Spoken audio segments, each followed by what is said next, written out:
Ladies and gentlemen, boys and girls, Dave Neal here, stand-up comic and host of the SAP podcast and Bachelor Recap, a Guy's Review. I am joined today by a good friend of mine, King Hassan. Let me pull up your screen. There you are. How are you, buddy? Good to see you. Good. How are you? Thanks for having me. Oh, man. So you said right before we went on air that this is one of your favorite seasons of the show.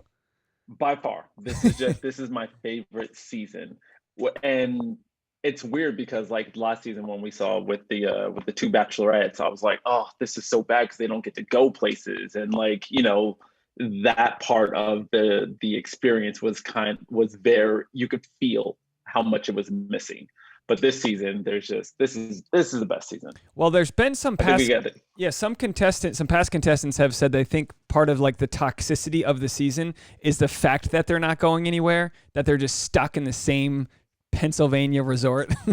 Cabin fever. Yeah. Just driving people crazy. And I don't want to give anyone any excuses for their bad behavior because there's some horrible behavior. But the one thing I wanted to focus on today is, now there's no spoilers and I don't think anyone knows for sure what happens, but it's been talked about that Rachael is a serious contender. And for months, pretty much since they've announced her name, there's been viral TikTok videos coming out that she was part of a friend group that bullied a girl for dating a black guy. Yesterday, the photo came out. I sent you the link, but it's nothing great. It's just a photo. It's like a debutante photo that she was at an Old South ball. Are you familiar with any of this like Southern culture that's like rooted with like plantation? I'm from Alabama. There you go. So, what is it? Because they've said, well, you know, there was PR campaigns that were out there to make like plantation and Southern lifestyle be something that it wasn't. How do you separate the two, being from the South and not posting something that is ingrained in like systemic racism? I mean, you don't. You just there is no separation. People want to live. Like the beauty is always in the nostalgia. And so there's this kind of, I don't want to say whitewashing, but there is this scrubbing of the bad parts of what used to be so people can still be from. And I get that. Like, I don't know about your parents, but my parents kind of suck sometimes. But I feel like the older they get, the less sucky like my past used to be. You know what I mean? Like, I'm not gonna tell my grandchildren how crappy my parents were. That's just the natural storytelling of human beings, it seems. You know, I relate that to like homophobia. Like my stepdad's a great guy. He's God-fearing. He's a charitable guy. Yeah. But if two guys kiss on a screen, he goes, ew. And I'm like, I'm not gonna you know, get that homophobia out of him. That's just, his dad was like World War II dad. You know what I mean? Like, we're only a couple generations from this. So when we look at Rachael, she came from Forsyth County, which was like segregated till very recently. It looks very bad. So my question is, how do you take somebody out of the petri dish, and at what age do you start respecting someone for their current beliefs? And like, if someone wore like if you see some like 8-year-old with a MAGA hat on, is he a Trump supporter or is his dad a Trump supporter? So at what age do you separate from where you're from and who versus who you are? So I think this is the hard part, is if racism and this toxic idea, like, are you born with it or can you learn it? Or is it something that's learned? And if you honestly believe that people are taught to hate, taught to believe in segregation or homophobia or anything like that, then you have to believe that they can be untaught. And for a lot of people, it's like kind of like a go along to get along kind of situation. And you don't understand how toxic. Like, I remember earlier in my ages being a little bit of a womanizer. And it was just because I didn't have access to how it was affecting, like I didn't have access to the other side. And once I gained that perspective, I was like, oh, maybe I should tone it down a little bit or be more respectful. You know what I mean? Like, but you have to allow people to grow if you believe that they weren't born this horrible, horrible person. And if you, that's a great way to put it though, because that's something where we both can relate. Like, I remember in high school, I remember this guy on my baseball team grabbing this girl's boobs, and she would always laugh about it. And then in hindsight, I'm like, golly, that's like Right. laughter can be a survival mechanism. It can be a whole bunch of things. So who knows what that scenario was all about? But just as a simple, when you talk about the gender issues, that's something I can relate to. Where you go, oh yeah, there is a lot of like learning from an uncle or whatever that. What might have been wrong, or you know what I mean? Like you only know your close surroundings growing up. And a lot of people have said, well, Rachel, like all of us have access to the internet, so how do these photos surface that are only from several years ago? And my whole thought was like, look, I don't know much about plantation balls in Georgia, but I know that Georgia just elected a QAnon support of the House of Representatives. So who am I to talk about Georgia? Exactly. Yeah. But they also represented their first black senator and their first Jewish senator. You know what I mean? So like there is a push and pull. And from what I can tell, she's the only one that hasn't made. We're making statements on her behalf. Like she hasn't made a statement yet. Is that correct? Correct. Yeah. And so like I really just, if she's just like, yeah, that's what my town did, and I was 17 in high school, like, oh, what am I supposed to do? Like, I don't know. Right. Like, and so like, if she's graduated and matured to this place where she's like, yeah, that was stupid, my bad. I obviously see the errors of my way. Like, yeah, I'm with you guys. And I'm like, all right, cool. Like, I get it. Like, I'm not gonna condemn her to hell forever. Like she has no ability for retribution. So well, listen, if I just said what you said, and I get that people will look at me as like thinking, oh, this boy better not have the wrong point of view, because I had an hour-long conversation yesterday on my stream in front of hundreds of people, and someone jumps in at the 48-minute mark ready to tell me what I was saying was right or wrong. And it's like, hold on, I want to be explicitly clear that racism is bad, and I'm not apologizing for Rachel or anyone who is ignorant or racist.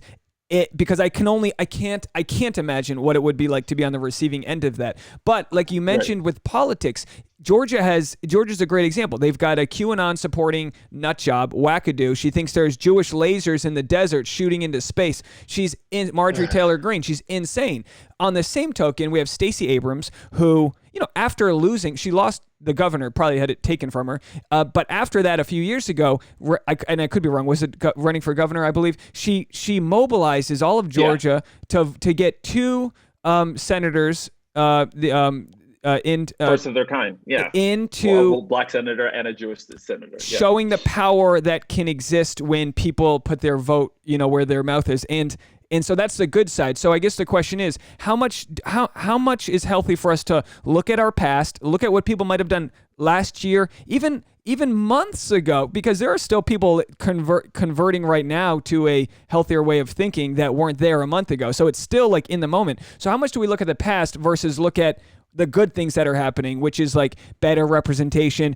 I mean, even as horrible as the last election cycle was after Trump. So Trump goes in 2016. Again, I'm not making this a Trump thing, but after he goes in, you see the backlash in 2018 to Trump, and you get more black judges and more like people of color came into the system as a result of not wanting that representation. So there is like a snap forward in progress with the way our country's going, but I don't want to minimize anything that's happened in the past and currently happening with the systemic racism. Yeah, so I would actually even go before that, because I think Trump is a symptom of white rage. Bingo. Like, it was Obama was the president. Let's show you anybody could be president. Never been a black president before. Obama did it. Okay, big deal. President doesn't really mean anything. Let's get some guy who's never has really no business being the president, just because he's unqualified, because he's never done anything in government before. Like, however, whatever else you feel about him, the basics are, if it was a pilot, you would at least know something about flying a plane. Like, he just didn't know anything about running a country. And people were just like, yeah, a black guy did it, fine, whatever. You know what I mean? Like, there's always this moving of the goalposts. And so I think that's where it kind of came in. But with this specific contestant, she having going through what she did, or and holding her to the fire, like she what participated in very racially insensitive ballrooms, like debutantes or whatever that situation is. She apparently she bullied somebody for whatever, but when given the opportunity to go on a show where she knows the race of the bachelor, she's seen that person, like she's completely aware, like if however far she thought she was going to get, she would know she would have to bring this person into her home and would have to meet, and she was like, yeah, I'm not going to wait a year because there's no chance in hell the next bachelor is going to be black. Like, she could have just been like, I'll see you next season. So like, I feel like we're in a space where she's like, yeah, I could see myself ending up with this black person. And that is, and like I said, we just have to accept everything on its whole, not just like the bits and pieces. That's a good way to look at it. And again, what you're saying, you're saying there's this crazy idea where we need to critically think, which is what we lack in our country, is the ability to critically think and go, okay, she's from Forsyth County, Georgia. Let me just Google that. I'm from Rhode Island. What do I know about Forsyth County, Georgia? I tell you what, you Google it and you go, whoa, Nelly, she's in a petri dish, not apologizing for, but at what point does she graduate? I'll tell you what, it's not when you're in college in a sorority, you're still in group think. It's not till you get out, rub elbows with other people. Now, it's very interesting when you mentioned that Trump was the symptom of that, because it does take away this whole, like, you're just anti-Trump. When you talk about this sort of like symptom, it does go way farther back. We're just sort of getting exposed to it now. I actually mentioned to people, like, what do we want? Every contestant to be from Toronto, but then I actually got a lot of people wrote in that are Canadian and indigenous to that are indigenous Canadians that said Canada's just whitewashed the history books of their own racist problems. So about their natives? Yeah. So it's like we're all products of horrible colonization and slavery and this and that. We're all products of it. And again, I benefit from not having to think about this on a day-to-day. Like my license plates were just stolen off my car, so I've got to go to the DMV today. Koreatown, right? So I literally have no license plates. I found out by getting a ticket on my car, and I go, I got a ticket for no license plates. I looked down and my license plates were gone. I was like, fantastic. But I don't have to. I'm gonna go drive to the DMV and not stress out if I get pulled over by the cops. Like, I don't have to worry about those things. If someone cuts me off, I assume they're an asshole. I don't assume that they're racist. Like I don't have to worry about that. We've talked about that last time. We had a commenter on my video yesterday who lives in Georgia. He's a black guy who drives an exotic car. He says he drives through Forsyth County to go up to the mountains in Georgia, and he says he's done it 40 times. He's been pulled over 20. So clearly this isn't a problem from the past. It still exists. I guess the question remains is, and it's more of a hypothetical, at what age do you start to take people for who they are currently versus their past, and are we willing to and again, we'll have to hear from Rachael, but are we willing to accept whatever apology she makes and then watch her do better? Because it was only 1 year ago that Hannah Brown said the N-word on her Instagram story. And people were pretty, I mean, she did all the right things necessary after. Apologize, get out, this and that. But at the same time, it's like, this is like, Bachelor Nation is comprised of a very diverse group of Americans, a lot of Southerners, Midwest. There's a lot of things that haven't been addressed that, like, we're not doing this, guys, And so is it good that they're airing this out on the show? Is this good that they're trying to burn this off, or are they playing into the racist divide, which gets them more traction and makes it more must-see TV? I guess like the age thing is hard because, I mean, I don't know how old you were when you realized that the boob grabbing was bad, or how that, you know what I mean? Like, it's just when life compiles itself on you. Like, there's no like specific age, but at the same time, like, I know that if she ends up being who Matt chooses, it's going to be hard on him, because that's the hardest part about being Black, is not knowing how non-Black people see you. Shit, sometimes it's knowing how Black people see you, but it's always walking around trying to figure out where you are on a scale of 1 to 10 from just being fully accepted. And to know that the person that you've decided to spend the rest of your life with isn't fluent in accepting you as a whole person for a long period of time, it really does bring up insecurities, and it's going to really affect their relationship. And if that is who he chooses, if that is who she chooses, I hope that they go to counseling and they keep an open dialogue about how the relationship is going to be, because it's going to come up. It just has to. Now, what do you think of Matt James? Kind of before the season started, people were already saying, "Man, if he chooses a white chick," like what do you think of somebody who, can you separate somebody for who they choose versus like that just individual connection? Can you separate the race from that? Yeah, I don't know. I mean, I think outside of America, perhaps, but I feel like here in America, like it really is such a race has so much to do with status, with security, with opportunities, that it's almost impossible to unweave yourself from that and just see a person as who they are. And so, like, I think that the only thing more open, the only thing that could wash that up is like your spiritual connection. And so, and I know that he is very spiritually based, and I don't believe she is. Like, I know that she cried when it happened, but I don't think it was from a space of like, oh, I'm so Christian. It was just like, oh my goodness, like I would like that in a partner. But like it didn't feel like evenly yoked crying. It was just like, oh my goodness, like I'm not ready. Like I don't know. You sent me the funniest thing. This is from like a month ago, the first episode. You texted me. You go. He just led them in prayer. 30% of the girls. Okay, be Christian. Got it. What did you think about that? That was a we had never seen Matt James as a product of the show before, and all of a sudden right. he's leading the prayer. Like how'd you feel about that?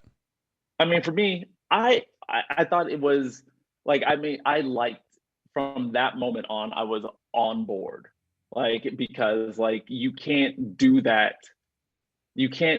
up top and then be like a swarmy guy like for the rest of the season.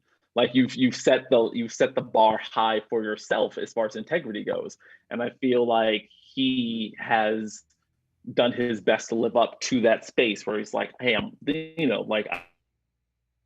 going to on what I want for my future, and I'm putting all the things I want up top now. So I liked it. Yeah, but he hasn't talked about religion since. That's true. We don't know. Yeah. It's so hard without the edit to really know. It's like it's just so hard to know what. It's like, hey, are you a Christian? Yeah. And I really I feel like that could wipe out.